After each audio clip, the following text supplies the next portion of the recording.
Wonderful little train. So I am so nervous I could throw up right now. Oh, no, I'm no, so no. glad you're finally, well, I ate Fruit Loops for breakfast, so it'll be pretty as it comes up.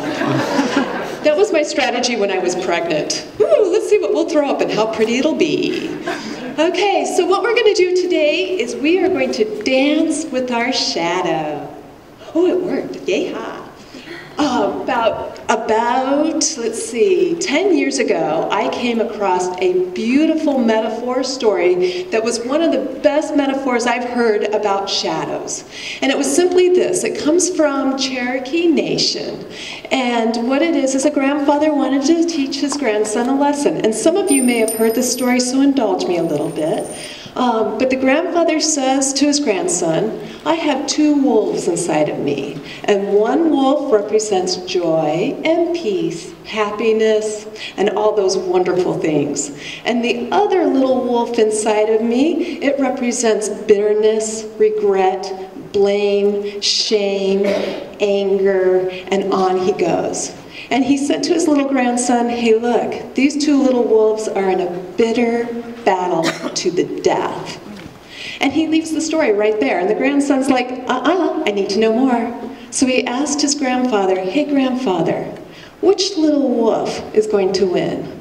And the grandfather said, the wolf that I feed.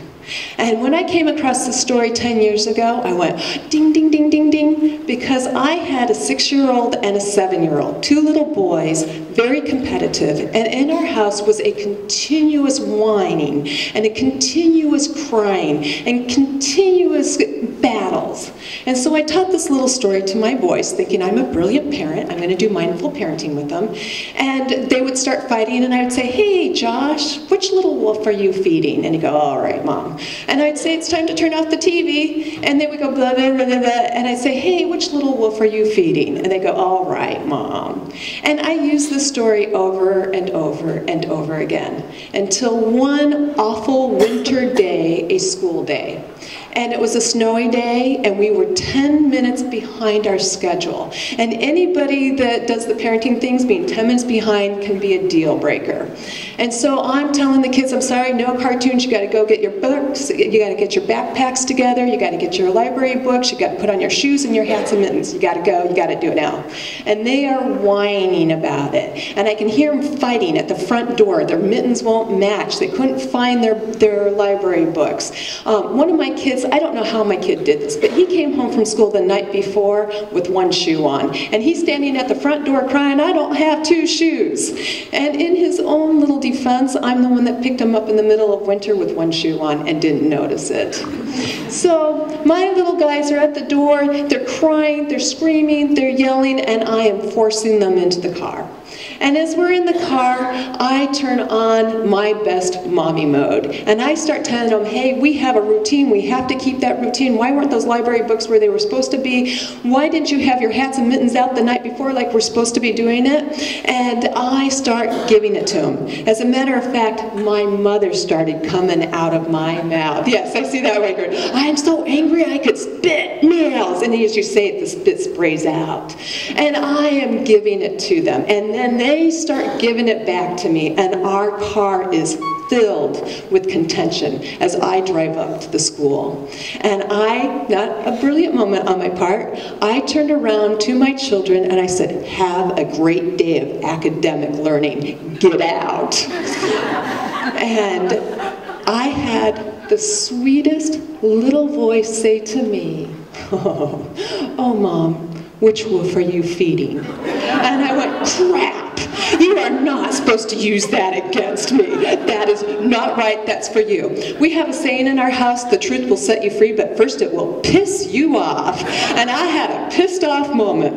I knew that I was being called to truth. And that truth is that I needed to ask my children for forgiveness.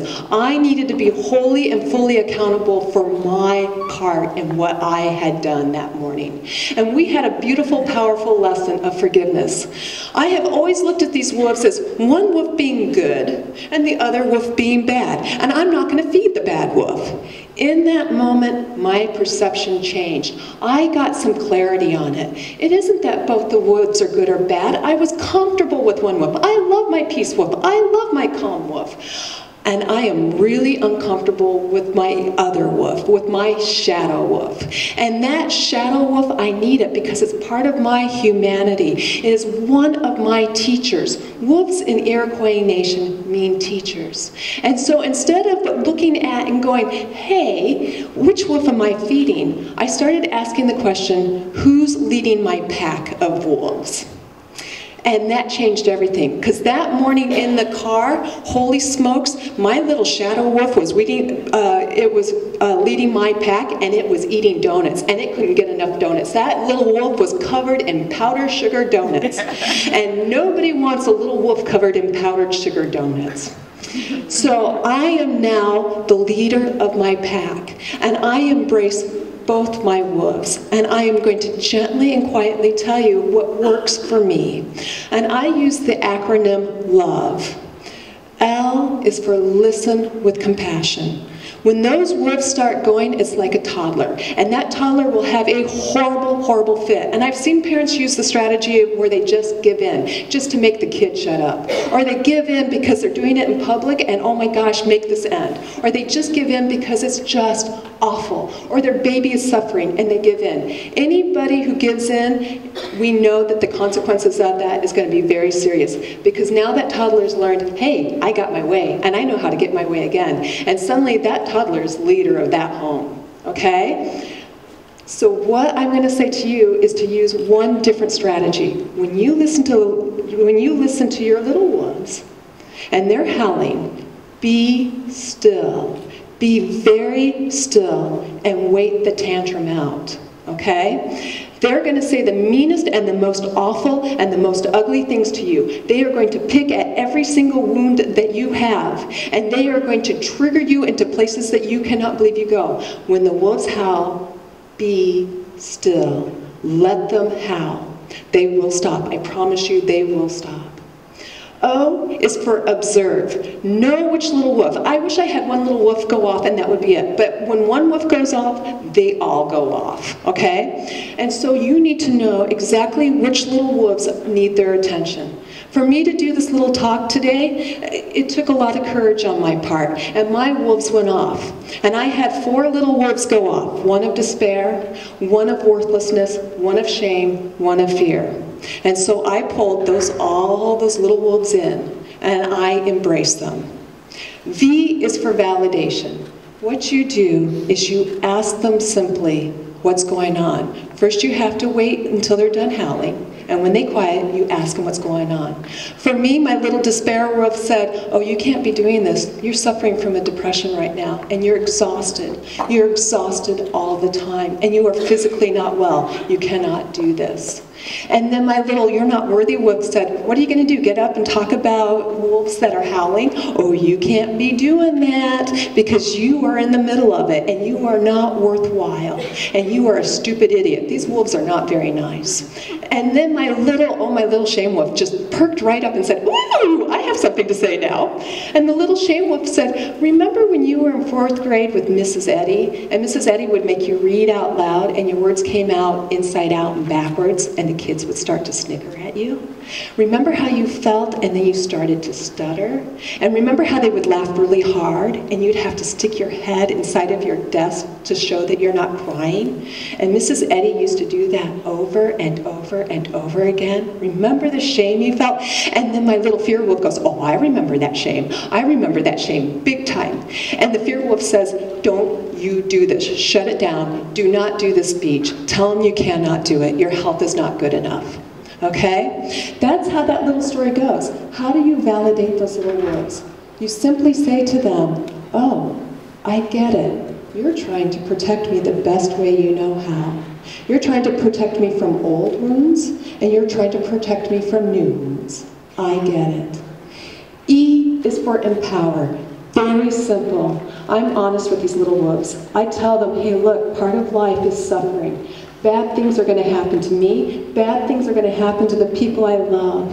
And there will be suffering. And I cannot protect you from that suffering.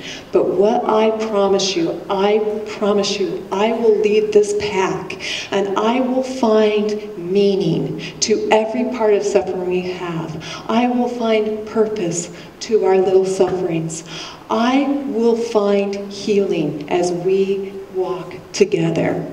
And that is how I deal with my little wolves. And at the end of the day, I'm still not comfortable with my shadow wolf, but I am incredibly grateful to it because it opens me up to compassion. So go and snuggle with your little wolves. I have one gift for you. As you walk out, you're going to find a basket.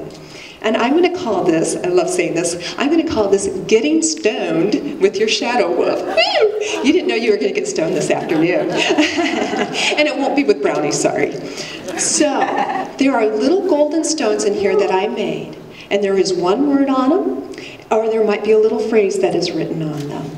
And what I want you to do is hold your little shadow wolf that howls at you the very most, that brings you the most burden, the most chaos. And I want you to pull out a stone, and the stone is for you to keep. Now, when you pull out a stone, you might find, oh, that's exactly what I needed. Or you might pull out a stone and you might go, crap. The truth will set you free, but at first it will piss you off. So if you get one of the burden stones, keep holding on to it. Let this little wolf tell you what it means. So I say to you, a blessing upon you as you walk your path and as you find peace with your little shadow wolf.